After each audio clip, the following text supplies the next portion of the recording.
The Red Komodo is a lot like a little block of Legos. I mean, you put this thing together in so many different ways, but what I wanted to do today was kind of put this thing together in an indie film configuration, what I do when I'm doing kind of indie, smaller budget productions, and hopefully show you something that I do. Maybe you can find it useful for yourself. Let's go ahead and take a look at it. Now, when I'm building this thing up for cinema rigs, I kind of like to build up kind of from the base and build my way up. So what I kind of form as the base of my little indie rig cinema system is this. This is a Smallrig shoulder pad. It's a really, really nice little shoulder pad. It's only 199 bucks. It's really cheap. And what I like about this and why this forms a great base for me on a cinema rig is the first thing, it's just a solid piece of construction. So what happens is I can set this down on the ground if I need a low shot. I can shoulder mount it, and it just, because it's all constructed together, it just stays sturdy. And I know after several days, 18-hour days, whatever I have, this thing's gonna stay really well put together. The other thing I really like about it is it has this kind of plate here that can slide. So you can get, if your rig needs to be balanced a little different, you can do that. It makes it really, really nice.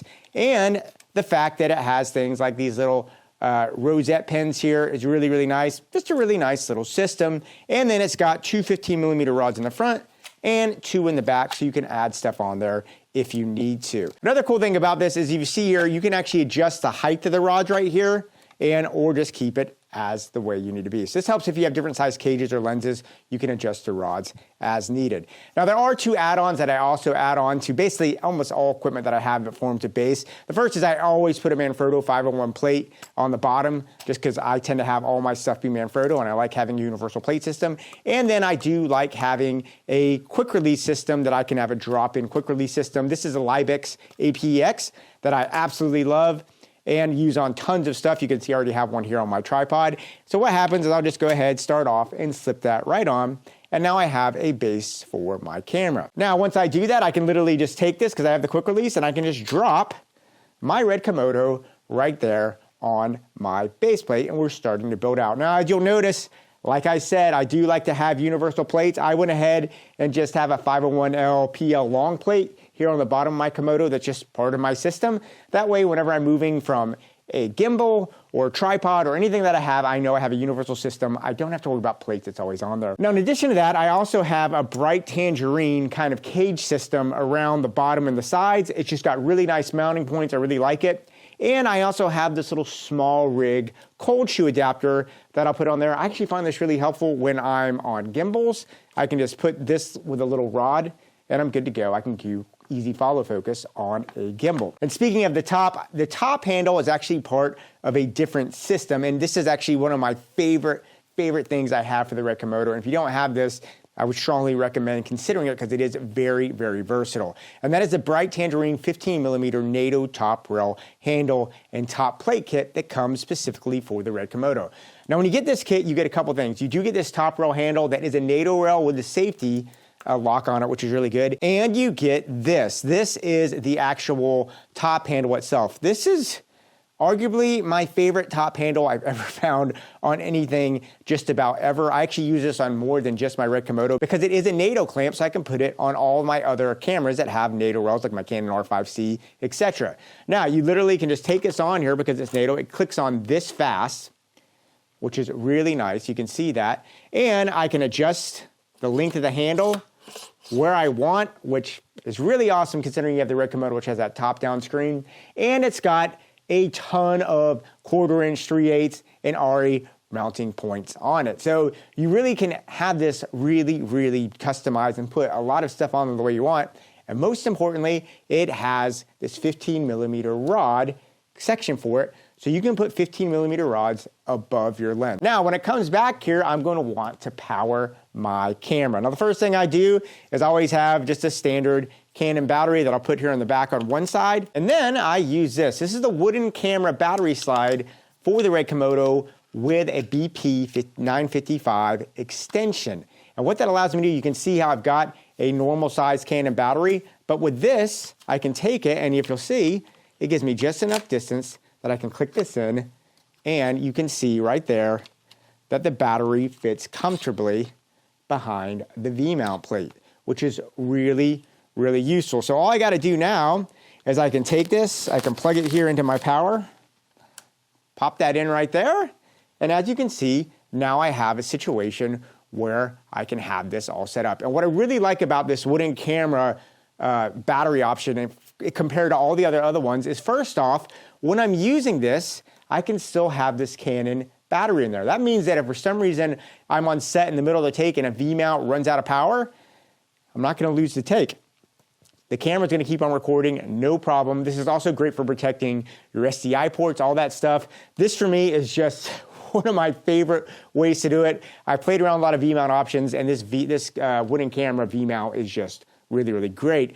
The other thing I like about it is I can adjust my camera battery depending on position, and it has 3 D-taps on it throughout the body side. So I can put a ton of peripherals hooked up to this and be ready to go. This really, really is helpful for all of you out there that are indie filmmakers that end up throwing a lot of stuff here on your Red Komodo. Now to power it, you can do whatever you want. I have a couple of batteries that I like to use. This is an IDX 146 watt hour V-mount battery, but I also have an FX Lion 2, which is great. I have a ZG Cine 99 watt. All those, if you want the mini batteries, you can put them on there, or the full size. I'm gonna put a full size one on here just for demonstration purposes. You click it on and it's good to go. And now I've got a good power option here for my camera. All right, now another thing I really like to have on here is another bright tangerine device that I think adds an incredible amount of versatility to this small form function of the Red Komodo. And that is going to be the bright tangerine Axle EVF mount base kit for EVF, and I got it with an RE style rosette. Let me show you how this works together. Now the main thing is this works here in combination with the top handle and the 15mm rod. So as you can see in the case, you get these 2 little short titanium 15mm rods. So I can literally put these in here right in the top. Super easy, they slip in, I just tighten them up. And now I've got a good option to have top down 15mm rods here. And now what I can do is I can take this right here. This is the Tangerine Axle. And this is absolutely, I just adore this thing. Super easy. There's a wheel here at the front so you can adjust where it comes in. I can get it. It's clearly marked. It's got clearly marked numbers on the top. And then because I have a EVF that has an RE style rosette on it, I can literally just pop this in like this and boom, it's that fast. I have an EVF on there.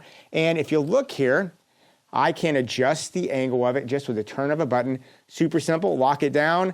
If I'm shooting down low, I can do that. If I'm on the ground, I can pine it up. If I'm doing shoulder mount, I can do that.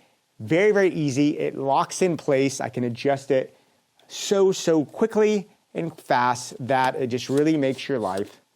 You can see just how fast here I can do it. This thing's really, really a nice way to shoot when you're working. Now that I have this EVF mount, let's go ahead and talk about the EVF. Because for me, I'm one of those guys, especially if I'm shooting independent film, I need to have an EVF. I love EVF shooters. I'm an unapologetic EVF shooter. And this is one that I found that has worked for the price point, probably the best that I've found for the Red Komodo. And this is the Portkeys OI 4K 3G SDI and HDMI EVF.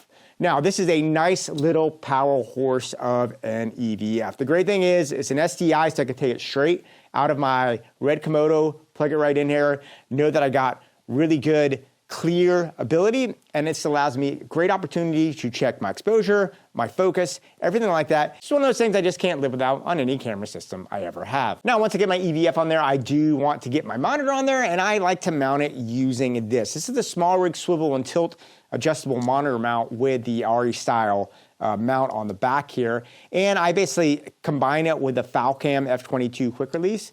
And what's great about this is I can slip this. If you look on the front of this handle from Bright Tangerine, it's got this RE style mount. So I can literally just put this in there, and in a couple seconds, I can lock that on. And I've got a really nice flexible mount there. And because I got a quick release, I can take my monitor and literally just take it and slip it right in, and now my monitor slips right out. If I want to take my monitor off for any reason, boom, really fast off, really fast on. Really, really nice when you're running around on a small set needing to do things. And let's go ahead and talk about the monitor, because the monitor is important too. And this is the Portkeys BM5WR. Now this is a 5.5-inch monitor, and it is a really, really super bright monitor. Works really, really great in conjunction with the Red Komodo. You can actually wirelessly control your Komodo with this monitor. It really, really makes it fantastic. So just a really good combination to have here. The size is really good for run and gun stuff. It's not too big, but it really, really does help. All right, now that I got the visuals all set up, I do want to take a quick minute and talk about timecode if that's something you are interested in getting set up here for your Red Komodo on your set. Now, the thing that I found works best on a small film crew, honestly, is the Tentacle Sync E. It's a really, really nice system. It plugs right in. And what I do, you can kind of see on my battery here, I have a piece of Velcro. I'll just throw a Sync E on there, and then we time code it in. Really nice, super affordable, and easy way to sync up your cameras if you're on set and you need time code. Now, I want to go ahead and start worrying about controlling my camera. And this is one thing that I have found really, really helpful on a small set. This is a Tilta FF-T06 mini follow focus. It's actually a single 15mm rod follow focus, and believe it or not, this thing's super small. It's got a fantastic feel, and when I'm working on a real tight kit like this, I just really find this really helpful. And one thing I like about this is I can just get this on there so easy. I'm gonna go ahead and just move this to the side now just to get this on. But as you'll see here, I can just get this on, I can hook it up, and it just stays out of the way. It's just really, really nice. It's got a really, really good, beautiful, and smooth look to it.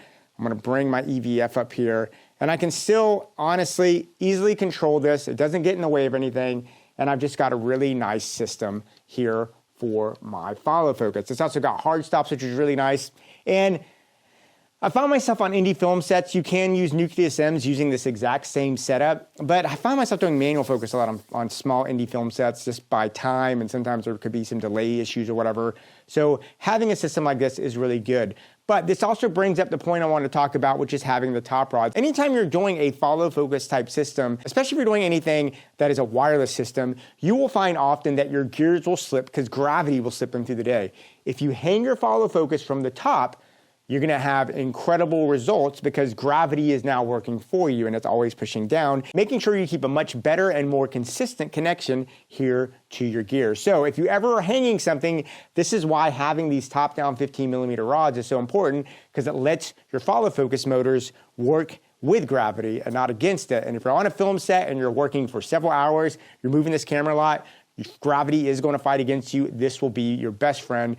Once you get it, you'll never want to hang it any other way on your camera. All right, now that we did that, let's go ahead and take some 15mm carbon fiber rods. These are from Smallrig. These are 12 inches long, and I'm going to slip them in there. Now, I do like the 8-inch rods for this setup too, but right now I'm just going to use a 12-inch just for demonstration purposes. And now I've got my rods here on my camera, giving me lots of room.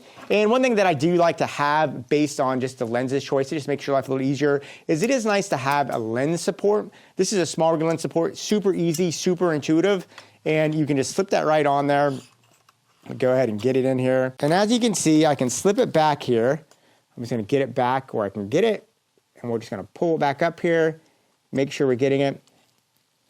And this is another thing that really makes sure it gives you consistency in your shoot and keeps that follow focus locked on so you're not getting any kind of give and play based on the system, especially if you're using EF lenses and stuff like that. This will really help you get consistency in your follow focus rigs. Now, once I've done that, one thing I want to do is now add a nice simple matte box on the front, and I really like the Polar Pro Basecamp matte box kit. Really, really simple, really intuitive. You can slip it on really, really fast. I mean, it goes on that good, and I just love having this eyebrow here. It's a really nice feature. It's not a very, very big profile at all. You can see it just fits on there really, really easy, which I really, really like. And I really like the fact that this kit is pretty cheap and it gives you variable NDs, a lot of them, and you can get some nice Pro Mist filters on there, which add a really nice touch if you want it. And then really to finish everything off for this little rig, I do like having these Nicey Rig rosette handle grips. And what you can do, you can slip them right on. They go on very, very quickly, very, very intuitive. I actually love the distance of them. I might bring them back here just a little. You lock it. It does have RE rosette, so you know you can adjust this in whatever angle you want. And I really like this feature too. It's got little mounting points, both 1/4 and 3/8 on them. So I actually have some follow focus systems that I have like thumb wheels, and I can put them on there, and sometimes I can do a wireless follow focus right here, which is really, really helpful. And that's basically it. I mean, that is the system. I'm not going to waste time in this video showing you hooking up power and SDI cables because you already know how to do that.